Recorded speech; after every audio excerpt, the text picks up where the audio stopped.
فرض نماز کے بعد دعا حدیث سے ثابت ہے، بہت زیادہ ترغیب ہے حدیث میں، لیکن کسی ایک حدیث کو لے کے فیصلہ نہیں کیا جاتا، خود دیکھا جاتا ہے کہ صحابہ اور نبی نے اس پر کس طرح عمل کیا ہے. تو حدیث میں جو فرائض کے بعد اتنی دعائیں ہیں، لیکن ہم نہیں دیکھتے کہ ہمیں کوئی ایسی حدیث ملتی ہو کہ نماز کے بعد صحابہ نے ہاتھ اٹھا کے اجتماعی دعا مانگی ہو. بالفرض اگر ایک آدھ واقعہ ہے بھی تو ایک آدھ دفعہ ہے نا. یہ عمل تو 5 ٹائم ہوتا تھا، اس کی تو کثیر روایات ہونی چاہیے تھی نا. جو عمل بار بار ہو رہا ہے تو اس میں ایک روایت کیوں ہے؟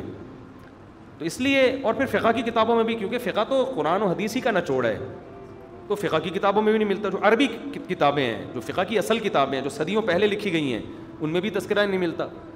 ان باتوں کی بیس پہ لوگ مجھے کہتے ہیں یہ تفردات کرتا ہے، پوری قوم سے ہٹ کے مسائل بیان کرتا ہے. تو میں پوری قوم سے ہٹ کے نہیں، میں وہ بتا رہا ہوں جو پوری قوم کے مسائل ہیں، صدیوں سے کتابوں میں اسی طرح چلے آ رہے ہیں.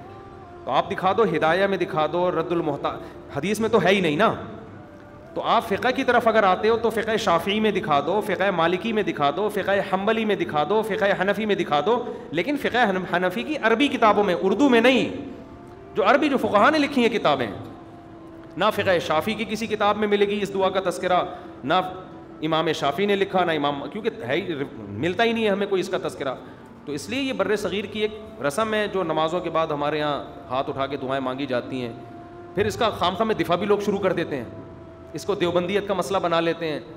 تو ایسا کرو گے تو کوئی بھی نہیں آئے گا میرے بھائی، ٹھیک ہے نا. ایسا کرو گے تو کوئی بھی نہیں آئے گا.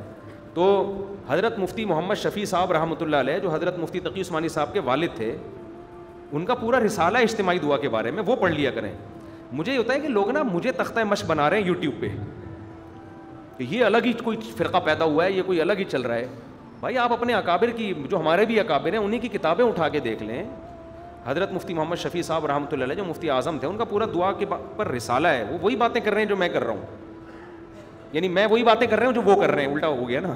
ٹھیک ہے نا، وہ بڑے ہیں، ہم تو چھوٹے ہیں.